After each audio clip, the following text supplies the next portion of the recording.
At my daughter's beach wedding, her fiancé smirked, "Pay $50,000 for this luxury or vanish forever." I blinked. My daughter added, "Or enjoy solitude in an old age home." I sipped champagne, smiled, and whispered, "You forgot one thing." Their faces turned pale. Moments later, chaos erupted, and I never lifted a finger. "You forgot one thing." These words slipped from my lips like velvet-wrapped daggers, barely audible above the rhythmic crashing of waves against the pristine Cape Cod shoreline. The champagne in my hand caught the golden light of sunset as I raised it to my lips, maintaining eye contact with my daughter and her new husband. I hadn't planned to say it. Not yet. But watching Rebecca's perfectly made-up face transform from cold disdain to momentary uncertainty gave me a flicker of satisfaction I hadn't anticipated. Just 3 hours earlier, I'd arrived at the Ocean View Resort alone, my taxi pulling up to the grand entrance where valets in crisp white uniforms assisted guests from luxury vehicles. The driver, sensing my hesitation, had offered me an encouraging smile. "Beautiful place for a wedding," he'd commented, helping me with my single overnight bag. Yes, I'd managed, smoothing down my department store dress, the nicest one I owned, a pale blue number I'd splurged on after 6 months of setting aside tip money. My daughter's getting married. The pride I'd tried to infuse in those words fell flat as I stepped onto the manicured grounds. Immaculate white chairs adorned with lavish floral arrangements faced the ocean. Crystal glasses caught the sunlight, creating prisms across the professionally decorated tables. Women in designer dresses mingled effortlessly, their laughter tinkling like the champagne being poured into flutes worth more than my weekly grocery budget. A tall woman with unnaturally smooth skin glanced at me, her eyes performing a quick assessment. I watched her gaze travel from my face down to my sensible heels, lingering momentarily on my handbag. Not a designer piece but the best I could afford. Her slight grimace told me everything I needed to know before she turned away, dismissing me without a word. I clutched my invitation tighter, scanning the crowd for my daughter. Rebecca had insisted I arrive early to help with last-minute details, yet no one seemed to be expecting me. After 15 minutes of awkward wandering, I spotted her in a white silk robe, surrounded by bridesmaids in a secluded area of the garden. "Mom, you're late," she said instead of hello, barely looking up from her phone. Her voice carried the slight edge it had developed sometime during her junior year of college. "Everyone's been asking where you were." A lie, of course. No one had been looking for me. "The ceremony starts in 2 hours, she continued, finally meeting my eyes. "Your dress is fine. Just try not to embarrass us today, okay?" The words stung more than they should have. After all, this wasn't new territory. I nodded, forcing a smile as she instructed a wedding coordinator to show my mother to her seat. "For the ceremony?" I asked, confused. "For the reception," Rebecca clarified with a sigh that suggested I was being particularly slow. "You're at table 19. It's in the back corner, away from where we'll be taking family photos." The coordinator, a young woman with kind eyes, gave me a sympathetic glance as she led me away. "Would you like something to drink while you wait, Mrs. Foster?" "Grace," I corrected automatically. "And yes, maybe some water." 2 hours later, I watched my beautiful daughter walk down the aisle toward David Harrington, scion of a Boston real estate empire. Rebecca was radiant in a designer gown that had cost more than 3 months of my rent. I'd offered to help pay for her dress, but she'd laughed, saying, "Mom, you couldn't afford the veil, let alone the gown." During the ceremony, I sat alone in the second-to-last row, surrounded by distant acquaintances and work colleagues who chatted among themselves, not bothering to introduce themselves to the mother of the bride. I didn't cry when they exchanged vows. Something had hardened inside me months ago, calcifying with each small rejection. The cocktail hour was in full swing when David approached me, 2 champagne flutes in hand. At first, I felt a flicker of hope, perhaps a gesture of family connection. "Grace," he said with that practiced smile that never reached his eyes. "Enjoying yourself?"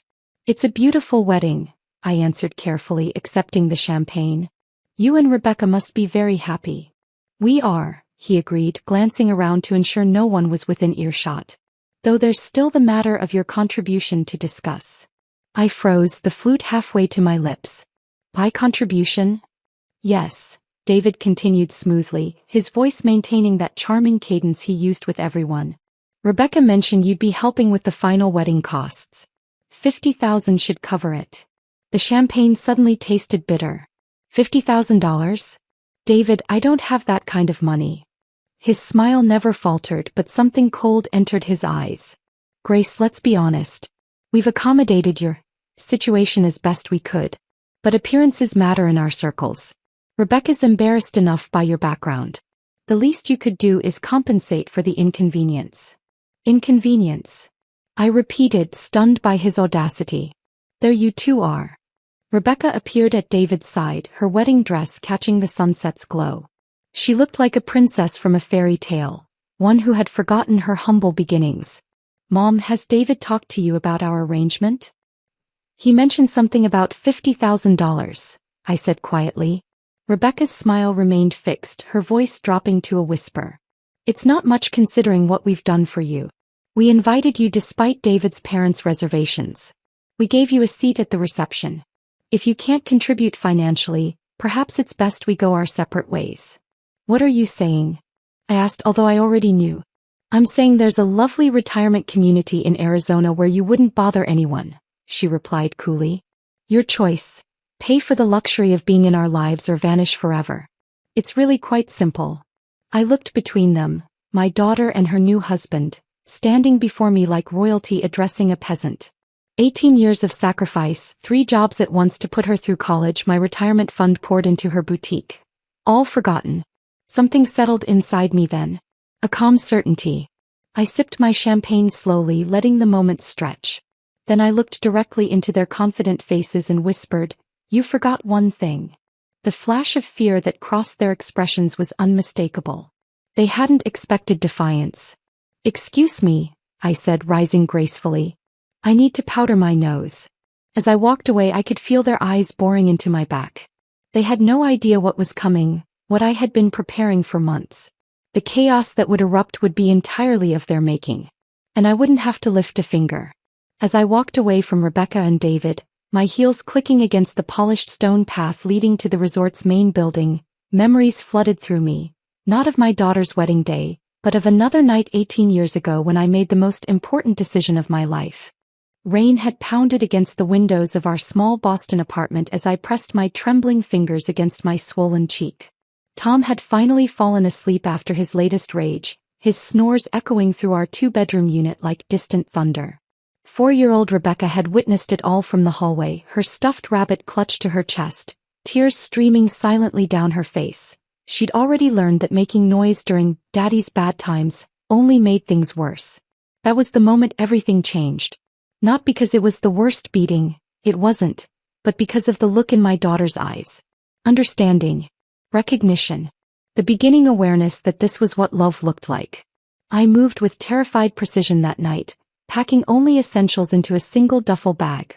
Rebecca's favorite clothes, her rabbit, our passports, and the emergency cash I'd been hiding inside a hollowed-out copy of Pride and Prejudice for months. $237. All I had managed to squirrel away from grocery money and the meager allowance Tom permitted me. When I lifted a sleeping Rebecca from her bed, her tiny arms instinctively wrapped around my neck. "Are we going on an adventure, Mommy?" she'd whispered. "Yes, baby," I'd answered, my voice steady despite the fear coursing through me. "The biggest adventure." We disappeared into the rainy night, boarding the last bus to Dorchester where my former high school friend Maggie had promised we could stay until I figured something out. 2 weeks later I found the apartment, if you could call it that. A single bedroom with a kitchenette and bathrooms so small you could brush your teeth while sitting on the toilet. The building smelled perpetually of cabbage and cigarette smoke, but the landlord didn't ask questions when I paid 3 months' rent in advance with my first paychecks. The pull-out couch in the living area became my bed for the next 7 years. Each night I would unfold it after tucking Rebecca into the bedroom, my back protesting after 10-hour shifts at Sonny's Diner where I served breakfast and lunch.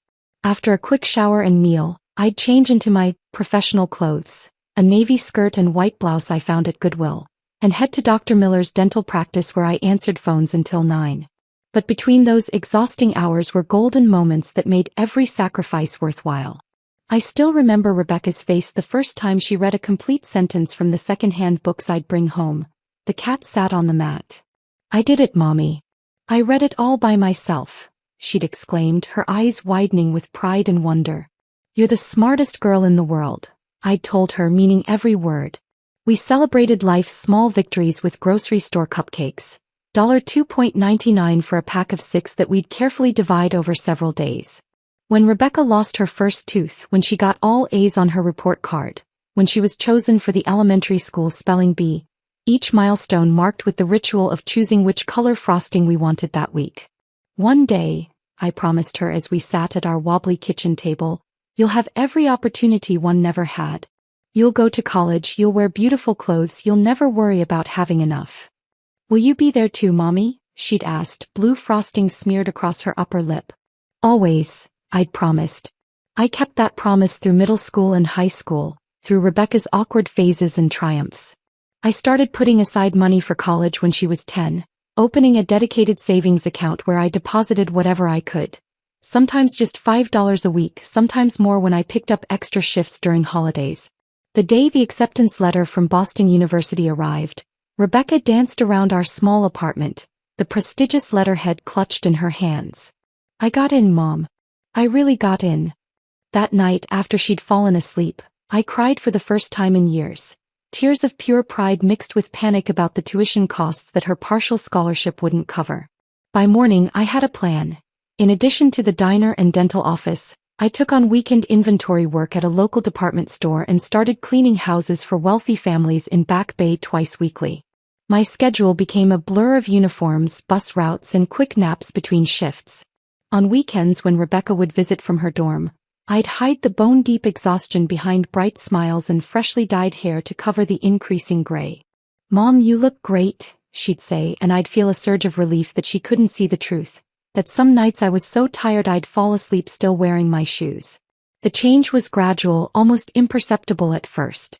During her freshman and sophomore years, Rebecca would bring her laundry home on weekends, and we'd talk for hours about her classes, her new friends, her dreams for the future. She'd proudly introduce me to her roommates when they occasionally accompanied her, describing my multiple jobs with admiration. My mom works harder than anyone I know. But something shifted during her junior year. She started coming home less frequently. When she did visit, she'd often be on her phone, texting friends or checking social media. The first time she seemed embarrassed by me was when her new friend Alyssa, a girl from a wealthy Connecticut family, came to our apartment. "This is cozy," Alyssa had commented, her eyes taking in our mismatched furniture and the damp spot on the ceiling that the landlord had promised to fix for months. "We're moving soon," Rebecca had lied quickly. "Mom just hasn't had time to look at new places." Later that night, after Alyssa had gone back to campus, Rebecca suggested that perhaps it would be easier if she just stayed at school on weekends. "The library has better resources for my business classes anyway," she'd explained, not quite meeting my eyes. I nodded, swallowing the hurt. "Whatever helps you succeed, sweetheart."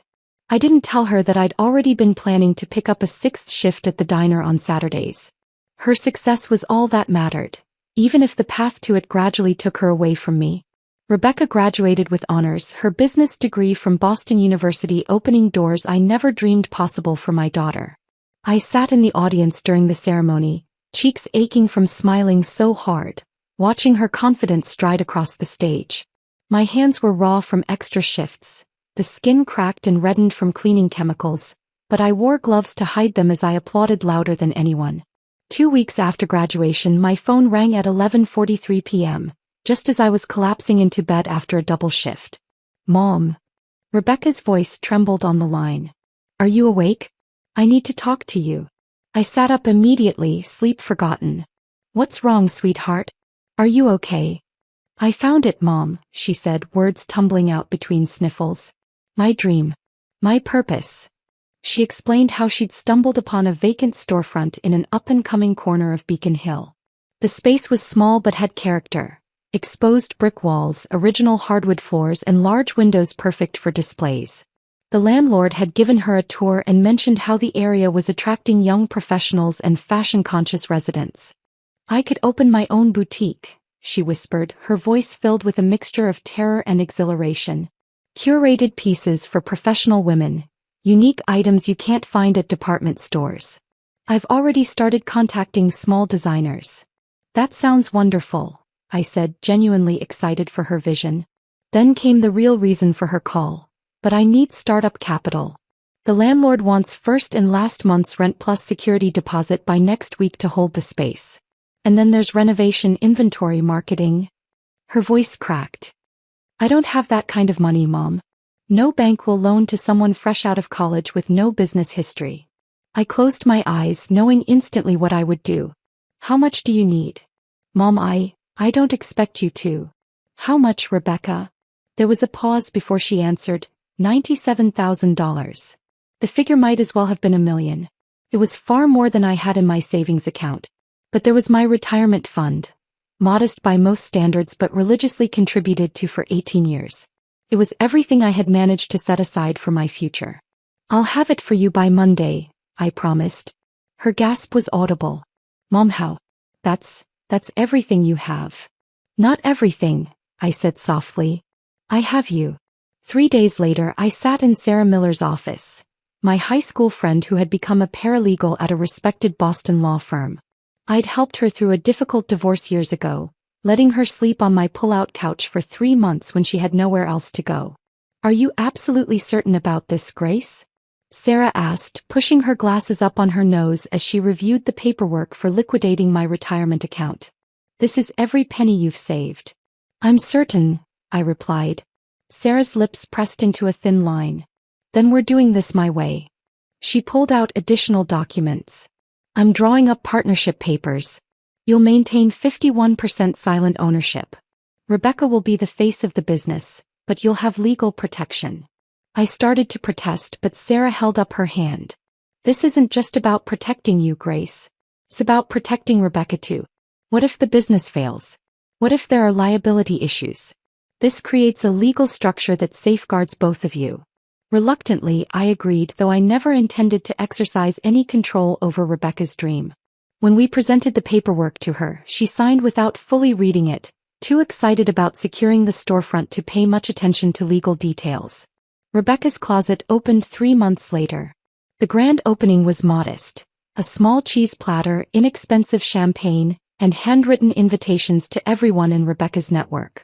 I stood in the background watching my daughter greet potential customers with natural charm, showcasing the carefully selected inventory with genuine passion. The boutique struggled for the first few months. I quietly contributed more from my savings when rent came due, never mentioning the additional support. Rebecca worked 14-hour days, designing window displays late into the night, negotiating with vendors and building relationships with customers one sale at a time. Then came the miracle. Alyssa, Rebecca's college friend, the one who had found our apartment cozy, had become something of a social media lifestyle influencer. She visited the store one afternoon, tried on a striking blue dress Rebecca had sourced from an unknown Brooklyn designer, and posted a photo to her Instagram account. By morning, the post had gone viral in Boston social circles. By afternoon, there was a line outside the boutique. By the end of the week, Rebecca had sold through nearly all her inventory and was frantically calling suppliers for rush orders. Rebecca's closet became the fashion destination for Boston's young professionals. Local magazines featured it in their hidden gems sections. More social media influencers came, posted, and spread the word. Within 6 months, Rebecca was looking to expand into the vacant space next door. I watched it all unfold with overwhelming pride. My daughter, my brilliant, hardworking daughter, was succeeding beyond anything I had imagined when I fled with her in the night all those years ago. I deliberately stayed away during business hours, only visiting after closing to help with restocking or accounting. Rebecca never asked me to stay away. It was my choice, understanding instinctively that her sophisticated clientele might see my presence, with my discount store clothes and work-worn hands, as inconsistent with the boutique's upscale image. You should come by during the day sometime, Rebecca said occasionally, but her tone lacked conviction. Your world now, not mine, I'd respond lightly. I'm happy just seeing the results. The first real sting came unexpectedly about a year after opening. I had stopped by earlier than usual one evening, planning to surprise Rebecca with dinner after a particularly successful week. The boutique was still open, customers browsing the new fall collection. I slipped in quietly, standing near a circular rack of cashmere sweaters. A well-dressed woman was chatting with Rebecca near the register, admiring the store's aesthetics.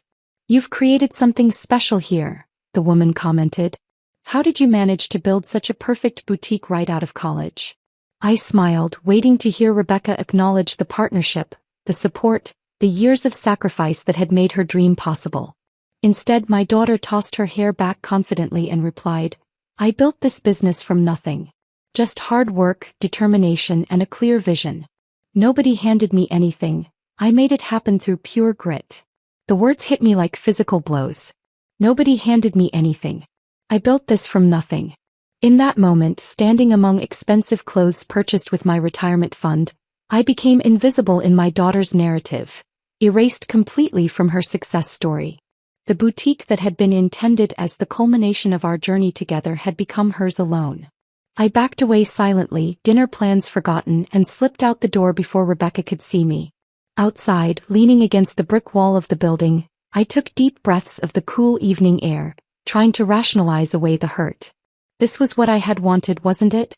For Rebecca to stand on her own, confident and successful? But as I walked home alone that night, something fundamental shifted in my understanding of our relationship. It wasn't just that she had claimed sole credit for the boutique success. It was that she truly believed it. After discovering Rebecca's revisionist history of her success, I maintained my distance from the boutique operations, protecting myself from further disappointment while still quietly ensuring the business thrived. 4 months, I reviewed the financial statements Sarah forwarded me, attended to paperwork and processed invoices from behind the scenes, becoming a ghost in my daughter's success story. Then came the invitation, a rare occurrence that caught me off guard. Mom, the Boston Chamber of Commerce is hosting their annual Small Business Networking Gala next Thursday, Rebecca announced during one of our increasingly infrequent dinners together. I'm being recognized as one of their entrepreneurs under 30, and I need a +1. Would you come with me? Surprise must have registered on my face because Rebecca quickly added, the other option is Alyssa, but she's been to the last 3 events with me and people are starting to think we're a couple. She laughed lightly. I'd love to come, I said, trying to mask my eagerness. Perhaps this was Rebecca's way of rebuilding our connection. The night of the gala, I splurged on a hair appointment and wore my best outfit, a navy blue dress from Nordstrom Rack that I'd purchased on clearance but looked considerably more expensive. When Rebecca picked me up, she gave me an appraising look. You look nice, Mom, she said with mild surprise. Very appropriate. At the event held in an elegant hotel ballroom downtown, Rebecca transformed into someone I barely recognized, confident, charming, working the room with practiced ease.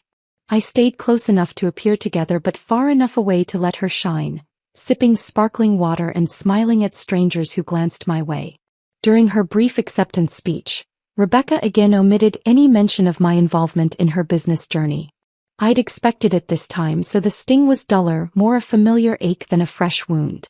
Impressive young woman, came a deep voice beside me as Rebecca concluded her remarks to enthusiastic applause. I turned to find a strikingly handsome man in his early 30s watching my daughter with open interest. His tailored suit spoke of wealth, but it was the confident set of his shoulders and the calculating intelligence in his eyes that commanded attention. Thank you, I replied. She's my daughter. Something flickered across his features. Reassessment, perhaps surprise. David Harrington, he said, extending his hand. Harrington Development Group. The name was familiar. One of Boston's old money real estate families whose buildings dotted the city skyline. Grace Foster, I responded, shaking his hand. His eyes performed a quick, subtle inventory, taking in my dress, my shoes, my lack of expensive jewelry before he asked, "And what do you do, Miss Foster?" "I'm in the service industry," I answered vaguely, having learned that people responded better to ambiguity than the truth of my multiple working-class jobs. "Mom." Rebecca appeared suddenly at my side, slightly breathless with excitement. "I've been looking everywhere for you." Her attention immediately shifted to David, and I witnessed the instantaneous chemistry between them, like watching a match strike against phosphorus. David Harrington. He introduced himself, his entire demeanor shifting to something more animated and engaging than the polite interest he'd shown me. "Rebecca Foster," my daughter replied, extending her hand with a graceful flourish. "Rebecca's closet." "The woman of the hour," David smiled, holding her hand a moment longer than necessary. "I was just telling your mother how impressive your accomplishments are." Rebecca beamed, and in that moment I became invisible again. A prop in their meeting story rather than an active participant. I watched as David smoothly maneuvered the conversation away from me, asking Rebecca detailed questions about her business model, her expansion plans, her vision for the future. Within 20 minutes he had secured her phone number and extracted a promise to tour her boutique personally the following week. Within 3 days they were on their first date. Within 2 weeks they were inseparable. The whirlwind romance progressed with dizzying speed. Rebecca's calls to me, already infrequent, became even rarer. Our occasional dinners were cancelled or rescheduled to accommodate David's spontaneous plans. When we did meet, David dominated the conversation, speaking extensively about his real estate projects, family connections, and future ambitions. His interest in me extended only to cursory questions that inevitably circled back to potential advantages for him. Your friend is a paralegal, you mentioned? At which firm? Do they handle commercial real estate transactions? I began to notice troubling patterns. David constantly showcased Rebecca to his social circle but kept her separate from his family. He lavished her with expensive gifts, designer handbags, a platinum watch, creating debts of gratitude she could never truly repay. He'd drop casual criticisms disguised as helpful suggestions. That inventory system you're using is so outdated, sweetie. Let me show you how real businesses operate. Every attempt I made to discuss these concerns with Rebecca was deflected. He's just trying to help me succeed, Mom, she'd say defensively. David comes from a whole different world. He's teaching me how things work at that level. And what about his family? I asked once. Have you met them yet? A flicker of discomfort crossed her face. They travel a lot. I'm sure I'll meet them when the time is right. 4 months into their relationship, I learned of their engagement through a Facebook status update. No phone call. No advance notice. Just a perfectly staged photo of Rebecca's hand sporting a diamond ring that must have cost more than my yearly income, captioned, I said yes to forever with my soulmate. #future Mrs. Harrington. I stared at the image for a full minute before calling her, my hands shaking. Were you going to tell me? I asked when she answered. Oh, Mom, yes, I was going to call you tonight, Rebecca said, her voice high with excitement. David surprised me with the proposal yesterday and we've been celebrating with his friends. Isn't it wonderful? It's very sudden, I managed. When you know, she replied dismissively. We're thinking about a spring wedding. Something elegant but intimate. The next day, I received a text that wasn't meant for me. Your mom can't be seated with my family at dinner. My parents would be mortified. We'll put her at the back table with the vendor staff. My heart froze. The text was from David, clearly intended for Rebecca. I waited for her response, for her defense of me. None came. Instead, 7 minutes later, my phone chimed with a message clearly meant to distract me. Mom, can you believe the wedding planner wants to charge us extra for rose gold flatware? This planning is so stressful. I replied with non-committal support, the betrayal sitting like ice in my stomach. 2 weeks later, after numerous unreturned calls, I visited Rebecca's apartment unannounced, worried about her increasingly distant behavior. She wasn't home, but her laptop sat open on the kitchen counter. I had never invaded my daughter's privacy before, but something, instinct perhaps or mounting fear, propelled me forward. The screen displayed a detailed wedding planning spreadsheet with multiple tabs. My finger hesitated over the trackpad before clicking on one innocuously labeled Phone. Mom Management. The tab expanded to reveal a detailed strategy document for handling me during the wedding process. Bullet points outlined how to limit Grace's visibility during key moments, schedule her for non-essential vendor meetings to make her feel included, and techniques for extracting maximum financial contribution while maintaining boundary control. The final note in a cell highlighted yellow contained David's comment. Remember the end goal, full financial support with minimal interference. After the wedding, distance becomes easier to maintain. I stepped back from the computer, physically ill from what I'd discovered. This wasn't just Rebecca excluding me in the moment. This was a calculated, long-term strategy to extract what value they could from me before cutting me out of their lives entirely. That night, I called Sarah for the first time in months. I need your help, I said when she answered. And I need you to not ask questions yet. Whatever you need, she replied without hesitation. If I were to activate my majority ownership in Rebecca's closet, what exactly would that mean? Sarah's silence lasted 3 beats. It would mean you could initiate a full audit, freeze assets, review all contracts, and potentially assume operational control. Grace, what's happening? I'm setting up a contingency plan, I explained, my voice steadier than I felt. One I hope never to use. I needed options. Protection. And for the first time in 22 years, I needed to put myself first. In the weeks leading up to the wedding, Sarah and I prepared meticulously, gathering financial records, documenting unauthorized investor meetings Rebecca had conducted without my knowledge, and compiling evidence of funds being diverted from the boutique into personal accounts. We discovered that David had been advising Rebecca to restructure the business in ways that would have eventually diluted my ownership to nothing. A plan they intended to execute shortly after the wedding. Are you sure you want to do this? Sarah asked during our final meeting 3 days before the ceremony. Once we initiate this, there's no going back. I stared at the stack of manila envelopes on her dining room table, each containing irrefutable evidence and legal notices prepared for different recipients. I'm not doing anything yet, I corrected her. I'm just making sure everything is ready. And what's the trigger? Sarah pressed. What makes you decide to press the button? I thought about the years of sacrifice, the gradual erosion of respect, the calculated mom management strategy, and now the wedding ultimatum. I'll know when it happens, I said quietly. The confrontation on the beach, their demand for $50,000 with the alternative of being shut out of their lives forever, was the final confirmation that my daughter and her husband viewed me solely as a resource to be drained and discarded. The moment I whispered, "You forgot one thing," and watched fear flash across their faces, I knew exactly what needed to happen. After excusing myself to powder my nose, I walked past the resort's lavish bathroom and continued along the wooden boardwalk that led away from the reception area. Finding a secluded alcove between 2 sand dunes, I sat on a weathered bench facing the ocean. The sunset painted the water in shades of amber and gold as gentle waves lapped at the shore. Nature's beauty stood in stark contrast to the ugliness I'd just experienced. My hands didn't tremble as I pulled out my phone and composed a simple text to Sarah.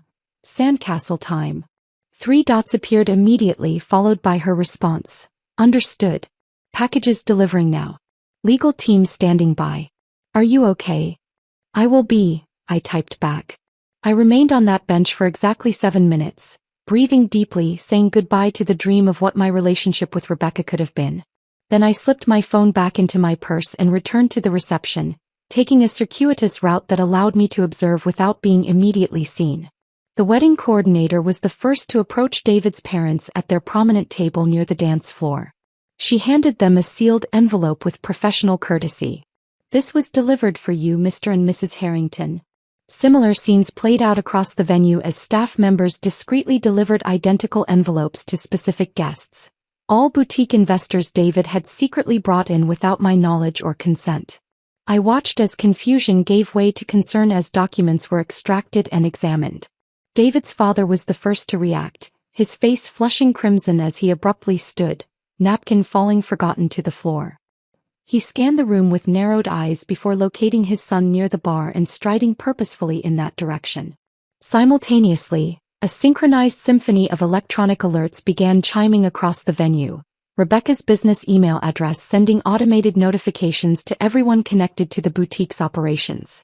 The messages, crafted by Sarah's legal team, announced an immediate company audit, asset freeze, and suspension of all business activities pending investigation of financial irregularities.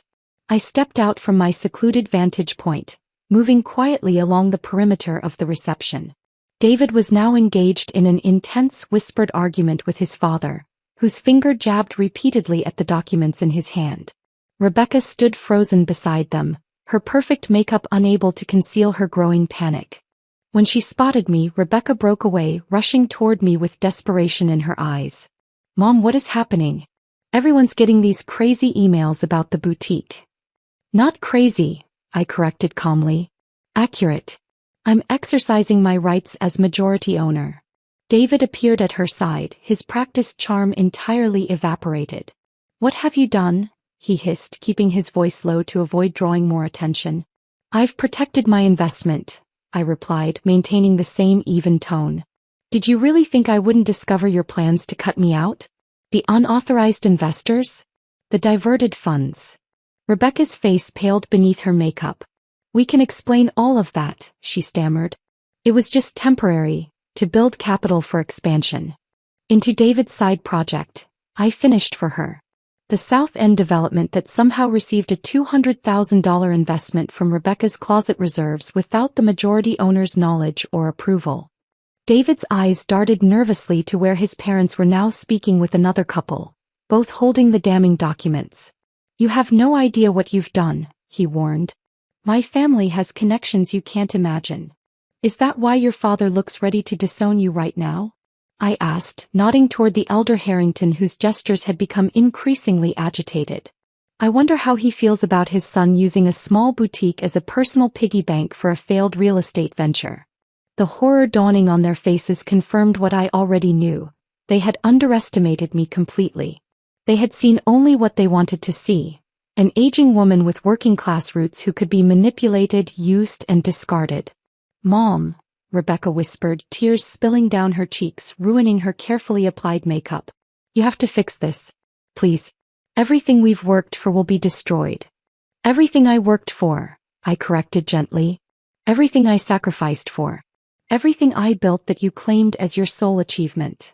Rebecca reached for my arm, her diamond engagement ring catching the light. I'm your daughter. Your only child. You can't do this to me. For a moment my resolve wavered. The maternal instinct to protect, to shield, to sacrifice still powerful after all these years.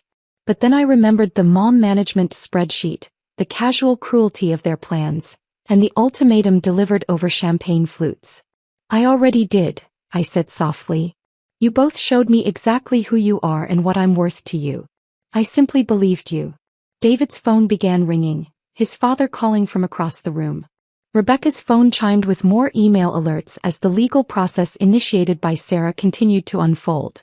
Around us, the elegant reception was devolving into clusters of confused guests and urgent conversations. We can offer you more than $50,000, David bargained desperately. Double. Triple. Whatever you want. I shook my head. This was never about money. As I turned to leave, Rebecca gave one last desperate plea. Mom, please, just tell me how to fix this. I paused, looking back at my daughter in her designer wedding dress that cost more than a year of my mortgage payments. You can't, I said simply. Some things once broken stay broken. I walked away then, moving with unhurried dignity through the chaos unfolding behind me. Staff members stepped aside respectfully, perhaps sensing that I was not to be stopped or questioned. At the edge of the property, I slipped off my uncomfortable heels, carrying them in one hand as I made my way onto the public beach that stretched for miles along the coast. The setting sun painted my path in gold as I walked toward the horizon, each step lighter than the last. For the first time in decades, I was free from the weight of thankless sacrifice, free from the burden of being needed only for what I could provide rather than who I was. 3 miles down the beach, where Sarah waited in her sensible sedan, a new future awaited, one that included plans for a small boutique of my own in a quieter part of town, catering to women who valued substance over status. Not a replacement for what I had lost, but something entirely new. Something just for me. I never looked back at the gleaming resort or the wreckage I had left behind. I had given Rebecca everything I had to give. Now finally it was my turn. If this story of sweet revenge had you on the edge of your seat, smash that like button right now.